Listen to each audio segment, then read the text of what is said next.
Hey guys, it's Matt Higgins. I'm making this video today to talk about all of the prequel trilogy references in Rogue One. But before we get started today, I kind of wanted to give my general thoughts on Rogue One. I personally loved the movie.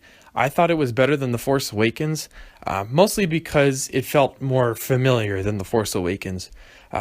In The Force Awakens, we had pretty much everything was new except for Han Solo, Leia, Luke, and Chewbacca. Whereas in Rogue One, we saw familiar things like stormtroopers, star destroyers. We saw Mon Mothma, the rebel base on Yavin 4.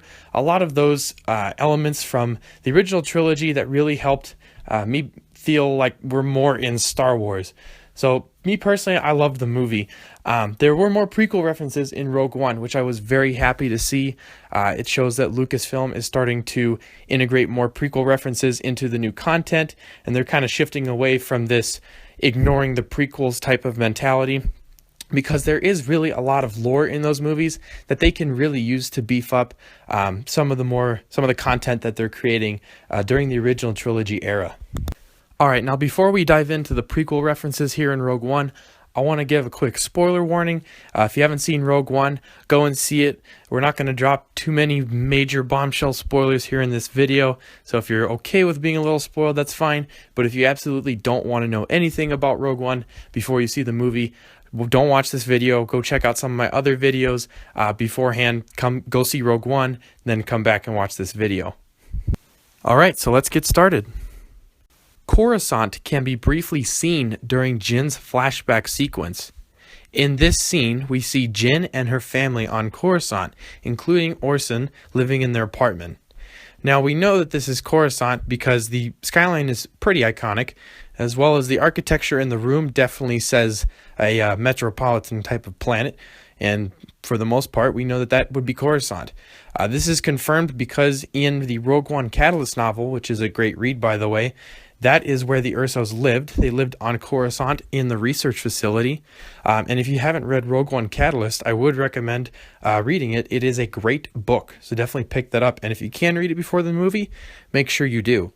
But it was great to see Khorasan again, even though it wasn't in a very explicit sense. It was awesome to actually see our first scene that harkens directly back into the prequel era in a live-action film.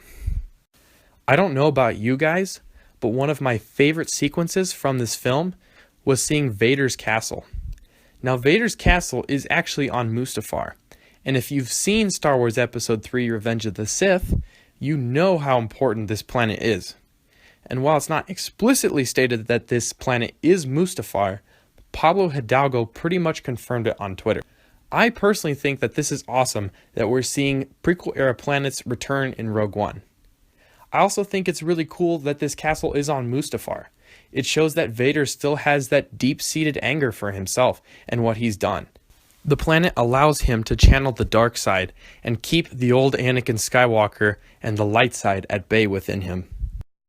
Speaking of Episode 3 Revenge of the Sith, we actually see a clone turbo tank which is being used as a prisoner transport by the Empire. Jyn is seen on one of these turbo tanks and is rescued by Cassian soon after. The clone turbo tank was first introduced in Star Wars Episode 3 Revenge of the Sith, and we see a very good shot of one during the Battle of Kashyyyk. One of the prequel era references that we had some foresight on was Jimmy Smits' return as Bail Organa.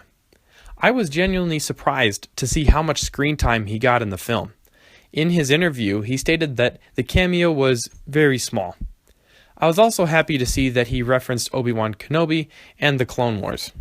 I think it was great to see him return, as he served as a fantastic bridge between the prequel trilogy and the original trilogy eras.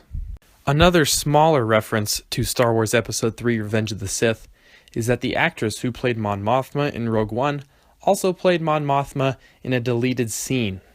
But this is fairly common knowledge at this point. And to finally wrap things up, we have Sagar Era. Now, Sagar Era is not an explicit prequel trilogy reference, but a reference to the Clone Wars TV series. However, he was originally created by George Lucas, and so kind of harkens back to the prequel trilogy and has interactions with characters from the prequel trilogy, like Anakin and Obi-Wan, but is not seen in any of the live-action films.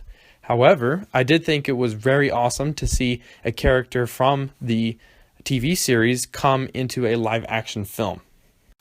Overall, I was much more pleased with Rogue One in terms of the number of prequel trilogy references. They really did a great job at bridging both trilogies in this film, and I was really happy to see that they haven't completely brushed aside the prequels. I hope that Lucasfilm going forward continues to integrate more prequel references into their films as viewers become more comfortable seeing these. Now, with Episode 8 coming out in about a year now, I am really excited to see some more prequel references that I hope will bridge the gap between the sequel trilogy, the original trilogy, and the prequel trilogy. I really think especially bridging the gap between the sequel and prequel trilogy will be great, letting us know that we are still in the same universe and these characters will feel just as much of a part of the story as the characters from the main saga. All of these references I found while watching the movie for the first time. So let me know if there's something that I missed in the comments below. I'd also like to hear what you guys think. What did you think of Rogue One? And how do you think Lucasfilm is doing with integrating the prequel trilogy into these new films? I'd really like to have a discussion with you guys and see what you guys think. So that's about it, guys.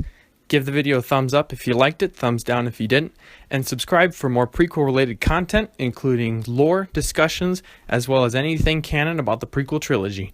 Thanks, guys, and may the Force be with you always.